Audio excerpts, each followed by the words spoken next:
All right. It's always tough to be the last speaker.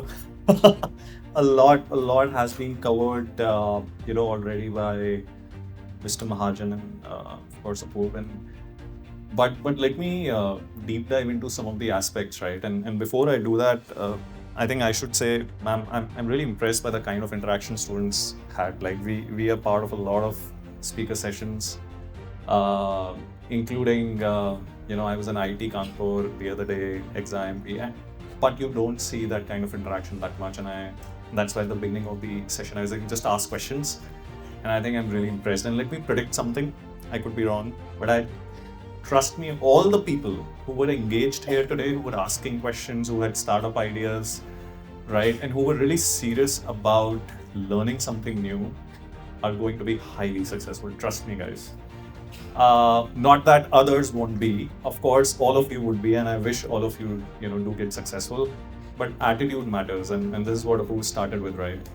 Um, I see some students here who are listening, who are absorbing. I see some who are engaged, they want to learn, and I see some who are sleeping. And don't get me wrong, with no disrespect, I understand not every session is for everyone, right? It's same for me. If I'm in a meeting where I'm not getting value or doesn't align with my objectives, I tend to drowse out.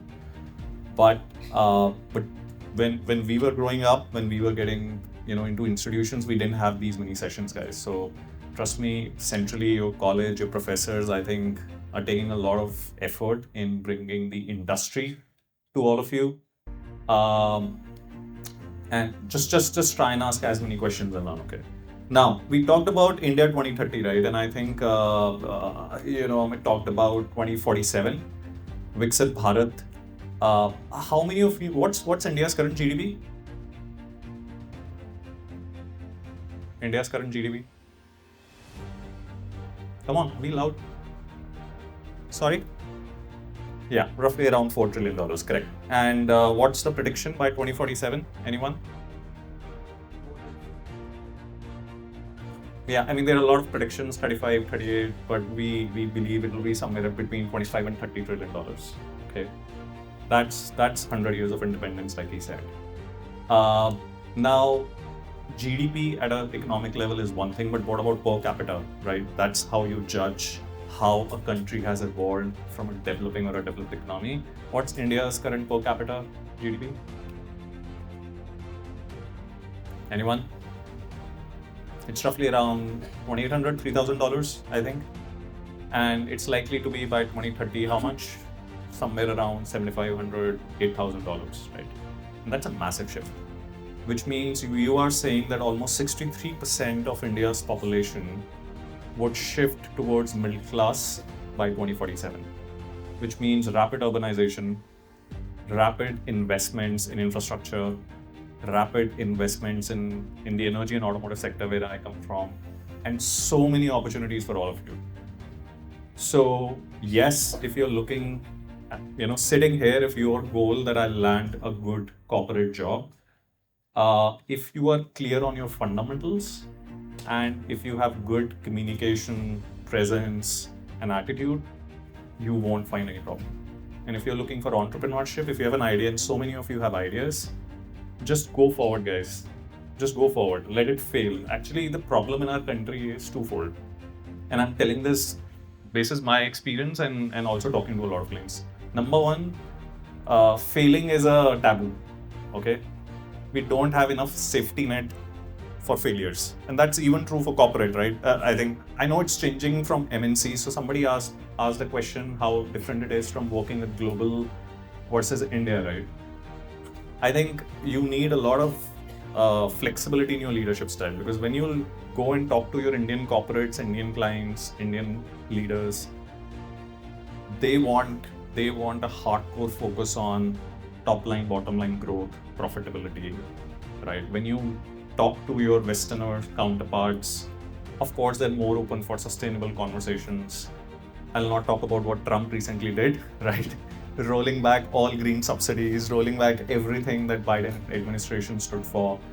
But that's the kind of flexibility and changing world we are operating in, right? Which means what Mr. Mahajan said, you have to be flexible with your ideas. I'm talking to so many clients in the US who invested billions of dollars in green technologies, billions of dollars in launching new electric vehicles, and suddenly there is one change in the government and you roll back all subsidies. Which means, and to your point, I think somebody asked, so many startups are shutting down. Forget about startups. So many players like GM, Ford, Stellantis, they have announced to close down their factories, to your point, because they are suddenly realizing we were anyhow not profitable. Now the policies have changed. It will take me 10 years before I become EBITDA positive. I think it doesn't make sense. Right. And maybe that's the right decision, because eventually shareholder value and profitability is the key for any business. And you have to be aligned with the government.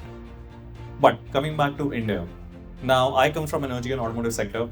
I think both these sectors are highly sustainable already in a lot of sense, right? India is looking to add almost 500 gigawatt of renewable energy by 2030, which is massive. Most of it is likely to come from the solar energy sector, followed by wind, followed by hydro. I know there is a lot of biogas and biomass conversation happening. There are some very good startups who are looking to change that. I think if you're looking to solve a problem, and if you have an idea how you can use the feedstock or the agriculture waste into energy, please let me know. Because we work with a lot of startups as part of our startup ecosystem, and we're looking for those ideas, right, on the sustainability side.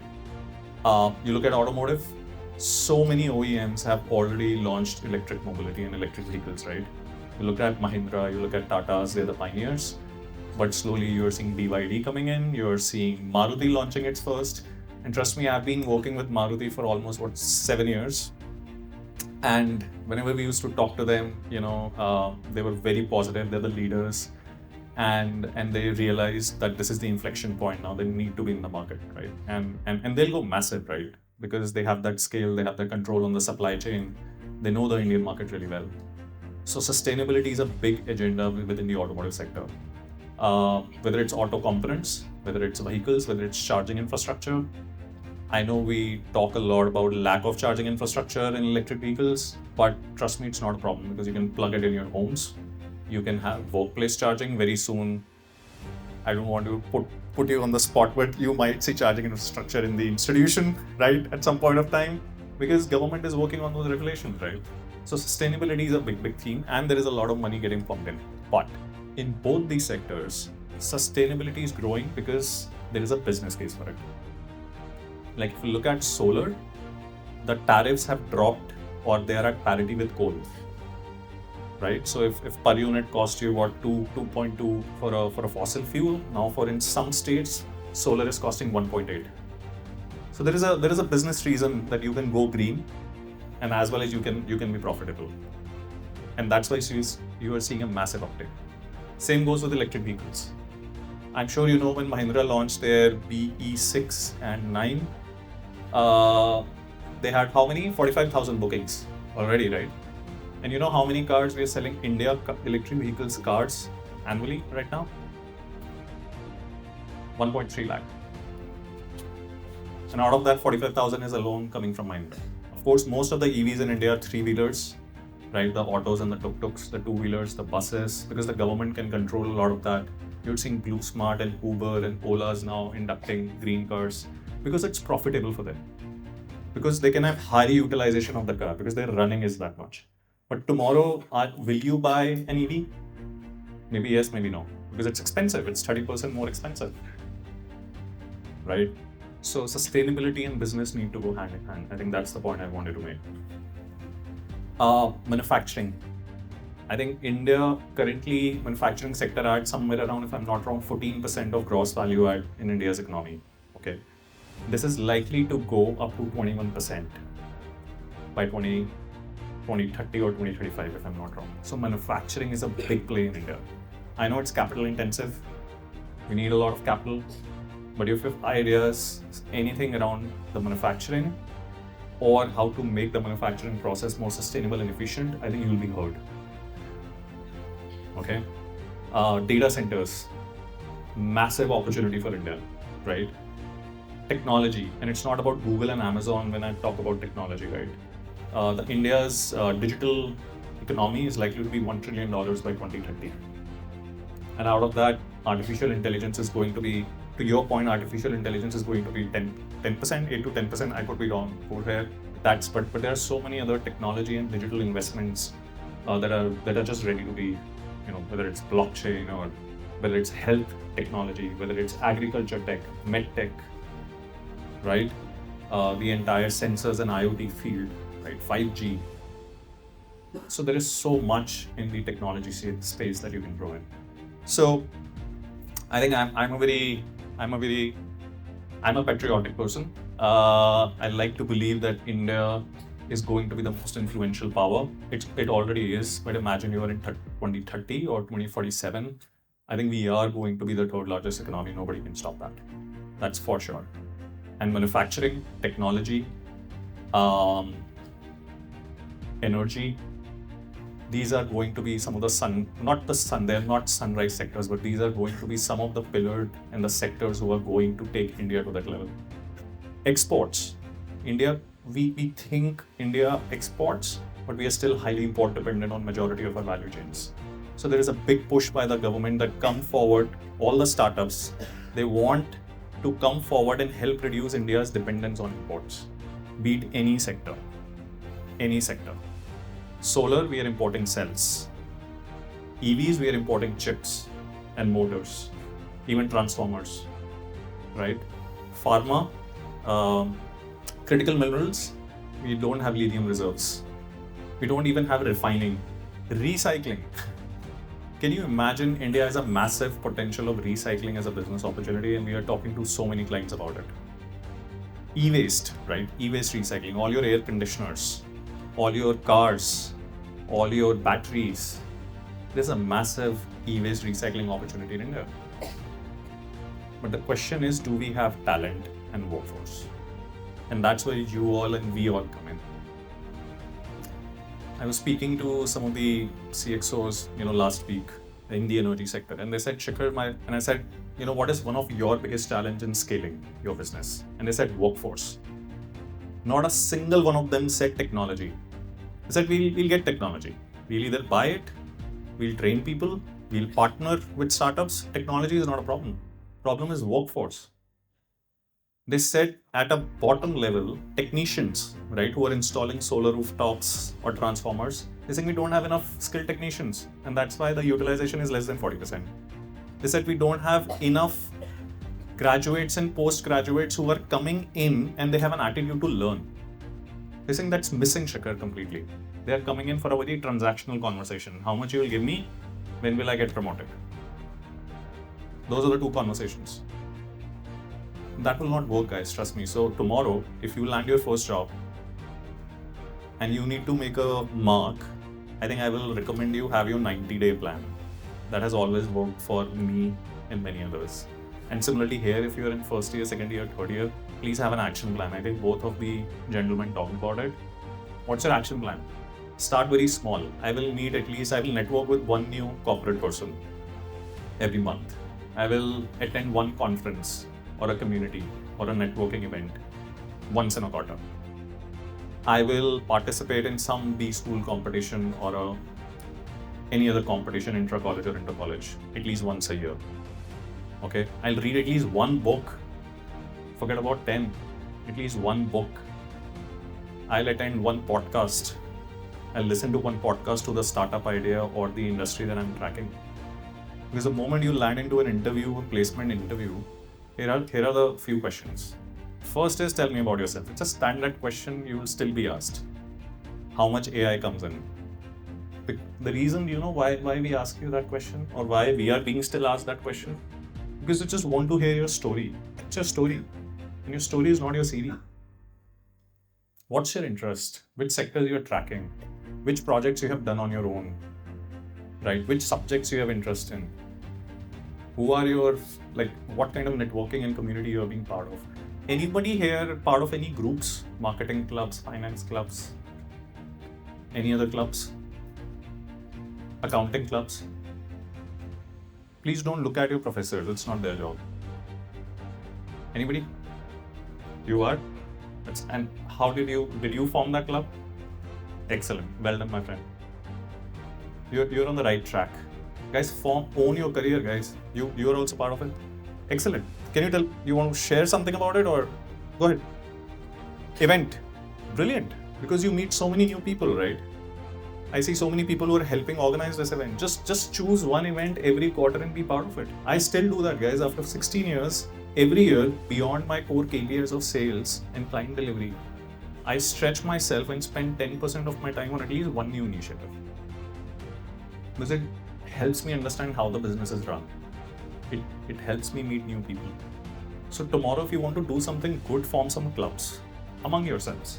I think he also touched about it. Friends are good, but how you coming and leveraging your friendship is another thing. Maybe form a startup club. Get at least 10 people I heard who have ideas. Get together and meet once in 2 weeks and discuss ideas. Nobody's stealing your idea.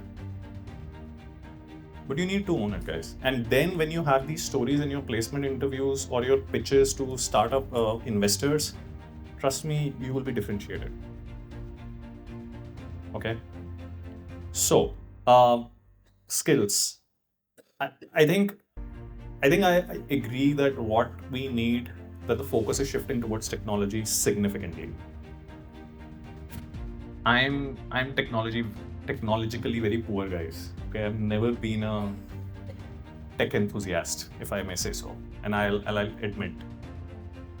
I did my engineering. I almost failed in all C++ coding. That just never stuck with me. Okay.